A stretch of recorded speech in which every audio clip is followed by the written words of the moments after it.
I had been on an emotional roller coaster, put it that way.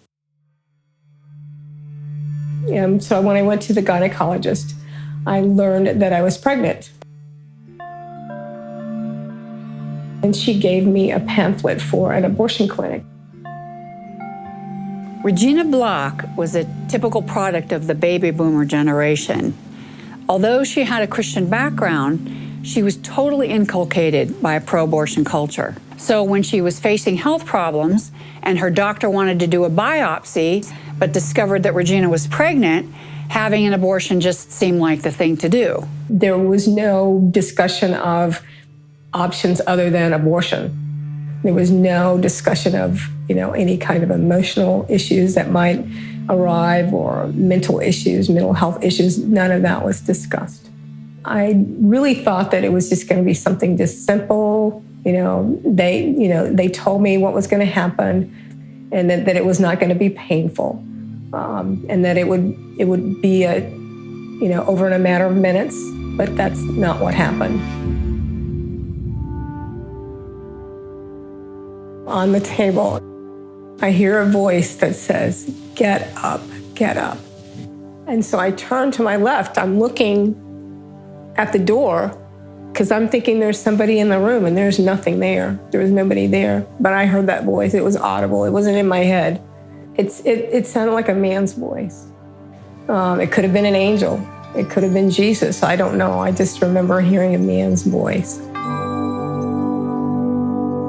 I heard the vacuum, and then I knew what was happening. And I wasn't moving. I wasn't getting up.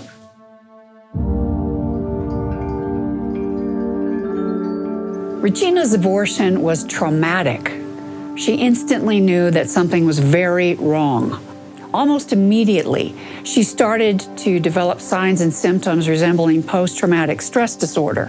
But I started eating a lot more, and I think I was just basically numbing the pain. Oh, I was definitely depressed. I was functioning, but I was definitely depressed. I recognized that I was depressed, but I wasn't doing anything about it. I remember on my wedding day thinking, this is exactly a month after my abortion. And that's all I thought about. She got married, enrolled in law school, but the law school was located right near the abortion clinic. She could actually see the clinic from one of the classrooms. So she was reminded each and every day of what had happened in that clinic. This started to overshadow her life, causing stress in her marriage, her relationships, and ultimately ending her law school ambitions. And then, when her marriage was on the brink of collapse, she discovered that she was pregnant again. My first thought was, there will not be an abortion this time. And, the doctor wanted to do he wanted to do an amniocentesis to see if there was any problems with the baby. And I said, no, I'm not. I'm going to take what I get. And I was that determined. I was going to have this child, and I was going to raise this child no matter what condition the child was in. And I'm thinking, why wasn't I this brave before? She was perfectly healthy. She was just beautiful. And I was in love immediately. And I remember saying a blessing over her and just thanking God for her because I had her. Though her marriage ended, she was able to experience a different kind of love, one that she didn't even know was possible. And yet there was still something in the way.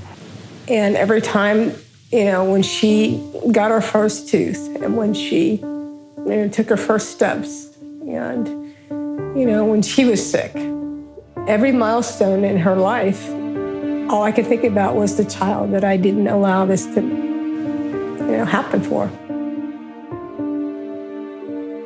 This really began to torment Regina, and she started to sink back down that black hole of grief and depression once more.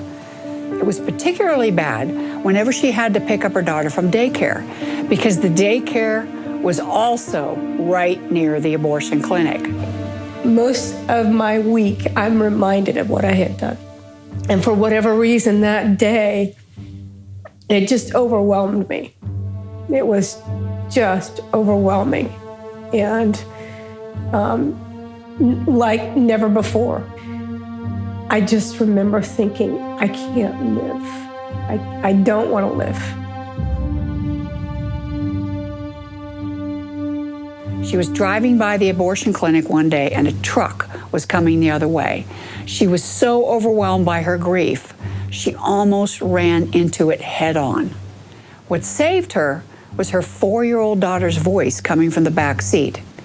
Regina had been so distracted she had even forgotten that Angela was in the car. All of a sudden, my child's voice in the backseat of the car said, "Mommy, I had a dream about my brother." So I swerved back over into my lane, of course. And I'm thinking, this child knows my deepest, darkest secret, and I have never mentioned to her that she has a brother. So how does she know it?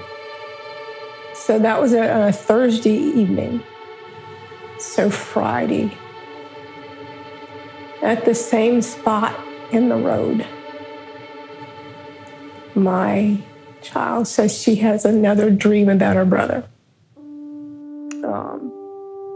And so that Monday when my child said at the same spot in the road, I had another dream about my brother, the first thing I said was, "Tell me about your brother." And she told me about her brother. And I got a glimpse of not only God's forgiveness, but his grace.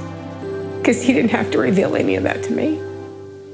But she shared everything that had been in her dreams. And it brought a great deal of joy. And I'm looking forward to seeing my son. I can't wait to see him. Because I'm not going to have those tears of sadness. They're going to be tears of joy.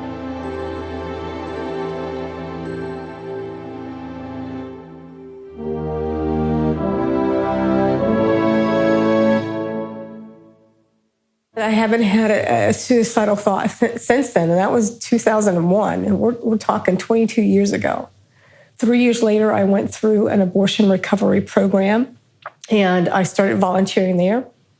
And then when I relocated to Chattanooga, I started becoming more involved with the Greater Chattanooga Right to Life chapter here. And then I eventually ended up finding myself at the National Memorial for the Unborn, which is a wonderful place. It's a place to honor unborn children lost to abortion, and it's located on the site of the former abortion clinic here in Chattanooga, Tennessee. I believe that this film has the potential to impact thousands, tens of thousands, hundreds of thousands, even millions of women who have suffered silently since their abortions. They want to sweep it under the rug, the fact that we've even had an abortion, but we know. I am hoping that this film is going to be a cathartic experience for women to help them heal, to give them strength to speak up so that their voices too can be heard. We want people to find what I have found, healing, and to know joy, and to know that you can go on with life. You won't forget what has happened, but you can heal from this. Right now in our culture, we're only hearing one voice. We're hearing one opinion, and it is the relentless drone from pro-abortion advocates who only want women to make one choice, and that is to go into an abortion clinic and to abort their child. And most of these women have no clue that they could experience the kind of crippling remorse, grief, and regret that she experienced. That's why we have to show this. That's why we have to make people aware of the consequences. And the consequences are lifelong. This is why I am attracted to this story as a filmmaker. This is why I feel passionate about this story. And this is why I feel that this story needs to be made at this particular time in history. And of course, we need people to come on board because we need help to make this. So please help us, Crunch Entertainment, to make this story right now, to have an impact on our culture, to have an impact on individual women's lives, and to have an impact on this argument that has been raging for over 50 years of the hope of life versus darkness, death, and despair.